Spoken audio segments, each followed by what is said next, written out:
পার্থিব জীবনের অবসান এবং বিচার দিবসের কঠিন মুহূর্ত পেরিয়ে মুমিন বান্দাদের জন্য অপেক্ষা করছে এক চিরস্থায়ী শান্তির নীড়, জান্নাত। যেখানে প্রবেশের প্রথম দিনটি কেমন হবে, আল কুরআন এবং হাদিসের বর্ণনায় জান্নাতের যে অভাবনীয় চিত্র ফুটে উঠেছে তা মানুষের কল্পনাতীত। বিচার দিবসের সেই ভয়ঙ্কর দিনে যখন সূর্য মাথার উপরে থাকবে এবং মানুষ নিজ নিজ আমলনামা হাতে পাবে, তখন মুমিন বান্দারা তাদের আমলনামা পাবেন ডান হাতে।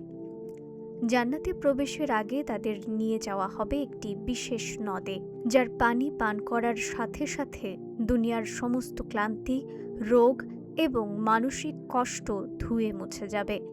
জান্নাতীরা যেখানে প্রবেশ করবেন, আদি পিতা হযরত আদম আলাইহিস-সালামের আকৃতিতে, যার উচ্চতা হবে ৬০ হাত এবং বয়স হবে মাত্র ৩৩ বছর। রাসূলুল্লাহ সাল্লাল্লাহু আলাইহি ওয়াসাল্লামের বর্ণনা অনুযায়ী তাদের চোখে থাকবে সুরমা এবং শরীরে থাকবে না কোনো বার্ধক্যের ছাপ। জান্নাতের রয়েছে ৮টি বিশেষ দরজা। মিরাজ রজনীতে রাসূল করিম সাল্লাল্লাহু আলাইহি ওয়াসাল্লাম নিজ চোখে এই দরজাগুলো প্রত্যক্ষ করেছেন। সালাত, রোজা, সাদকা এবং জিহাদের মতো আমলের ভিত্তিতে নির্ধারিত হবে কে কোন দরজা দিয়ে প্রবেশ করবেন।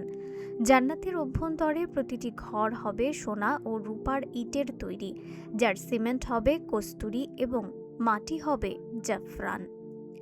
জান্নাতের সর্বনিম্ন স্তরের বাসিন্দাকেও দেওয়া হবে এই দুনিয়ার 10টি পৃথিবীর সমান বিশাল সাম্রাজ্য, যেখানে 70,000 কক্ষে অপেক্ষা করছে অগণিত নিয়ামত।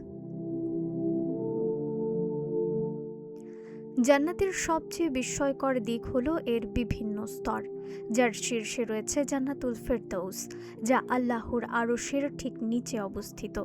সেখানে জান্নাতীরা তাদের হারানো প্রিয়জনদের সাথে পুনরায় মিলিত হবেন।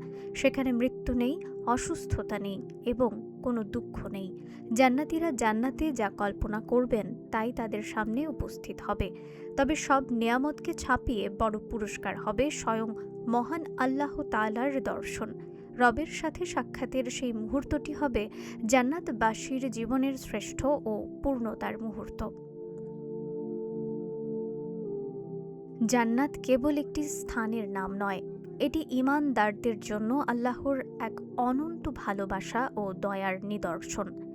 জাহান্নামের আগুন থেকে মুক্তি পেয়ে জান্নাতে প্রবেশের সেই চিরস্থায়ী জীবনের প্রস্তুতিই হোক আমাদের আজকের অঙ্গীকার।